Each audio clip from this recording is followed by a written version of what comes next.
लोगों को गणेश चतुर्थी की बहुत बहुत शुभकामनाएं। सब लोगों को ओम उत्तर कुंड महाकाय सूर्य कोटि समप्रभ निर्विघ्न करुण देव सर्व कार्यासु सर्वदा। ओम श्री गणेशाय नमः। ओम श्री गणेशाय नमः। माननीय सतीश जी भाई साहब, अलका जी, आप लोगों को शुरू में ही निवेदन कर दूं और इस पूरी खेतड़ी उपखंड की जितने भी ये लोग हैं, टेंट की क्षमता कम पड़ी है, बाहर भी लोग खड़े हैं, मैं इस मंच पर और इस भगड़ों की ढाणी की पवित्र भूमि पर खड़ा होकर कहता हूं, ये जो लोग खेतड़ी में आपको सुनने और देखने के लिए इस यात्रा में शामिल हुए हैं, उसमें अगर इंजीनियर धर्मपाल का एक नया पैसा भी लगा हो तो ईमान से स्वयं अपने खर्चे से, अपने साधनों से और अपने वाहनों से ये लोग यहाँ पर उपस्थित हुए हैं। इसका मतलब है कि राजस्थान के साथ साथ ये खेतड़ी भी परिवर्तन की ओर चल रही है और परिवर्तन का इस उपस्थित जन समुदाय, बुजुर्गों के इन आशीर्वाद के दम पे, नौजवानों की इन ऊर्जा के दम पे और माताओं और बहनों के इन अभिनंदन के दम पे इतना कह सकता हूँ। अभी हम पूरे राजस्थान का तो पता नहीं है, लेकिन खेतड़ी की सीट पूरी शेखावाटी में सबसे ज्यादा वोटों से जीतने की कोशिश करेंगे। ये आप लोगों से वादा करना चाहते हैं। और जाते होगा हम कोई अकेले इंजीनियर धर्मपाल नहीं कर रहा, उस वादे के अंदर सहयोग है इन बुजुर्गों के आशीर्वाद का और शक्ति है इन नौजवानों की और आशीर्वाद है इन माताओं और बहनों का।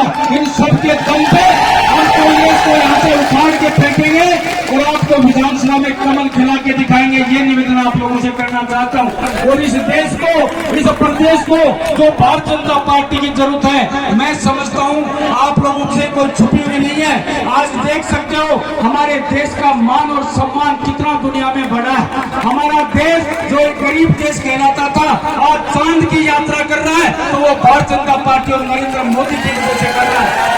आपसे आग्रह करना चाहता हूँ, ये वही धरती है, वही भारत था। 70 साल में दुनिया का कोई भी नुमाइंदा हिंदुस्तान की सरजमी पे पैर रखता था तो इसकी मिट्टी को उठाकर अपने माथे से तिलक लगाता था और अपने आप को धन्य और पवित्र समझता था।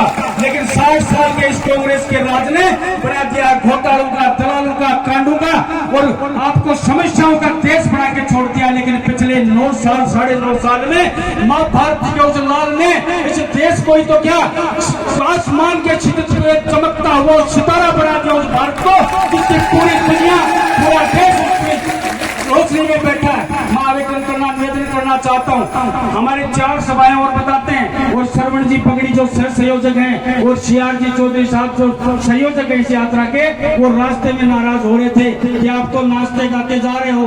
मैंने कहा माताओं बहनों ने तो कलश यात्रा निकाली है, उसका सम्मान करने के लिए जा रहे हैं, थोड़ी देर हुई है, आपसे क्षमा चाहता हूँ संयोजक महोदय और सह प्रभारी महोदय। अब लेकिन इतनी जन भावना का सम्मान करना भी आपका और हमारा फर्ज बनता है। ये लोग 15 दिन से जिस तैयारी में लग रहे हैं, अगर आप उनके लिए 15 मिनट नहीं देते हो तो मैं समझता हूँ सच्चे कार्यकर्ता के पसीने का अपमान है, उस सच्चे नौजवान की ऊर्जा का अपमान है, उस सच्चे बुजुर्ग का सेवा का अपमान है। इसलिए आग्रह करता हूँ, आप चाहिए शौक से, हम भी आपके साथ चलेंगे, लेकिन हमने आपका समय लिया, थोड़ा कलश यात्रा होगी, बाइक यात्रा होगी, इसकी वजह से ये नौजवान और माताएं बहन इतनी संख्या में आए। आप सबने उनका सबका मान और सम्मान किया। पुनः एक खेतड़ी उपखंड की धरती पर इन सब पूरे जन समुदाय की तरफ से आप लोगों का अभिनंदन करता हूँ और स्वागत करना चाहता हूँ। पुनः एक बार आप लोगों से आग्रह करते हुए मैंने 15,000 लोगों की सीटिंग करवाई थी कुर्सी से। हम वो संख्या आपको बताने के लिए बता के मैं मेरे नंबर पूरे नहीं कर रहा हूँ। हमने 15,000 लोगों का अकोमोडेशन यहाँ पे किया था कि बैठ के करवाएंगे। पूरे राजस्थान में हो सकता है कुर्सियों पे सभा हो रही होगी, लेकिन हमारे ये नौजवान और ये बुजुर्ग कुर्सी पे बैठ के सभा नहीं करेंगे, कुर्सी के लिए सभा करेंगे। आपसे आग्रह है, आप लोगों ने हमें सुना है, आप लोगों ने आशीर्वाद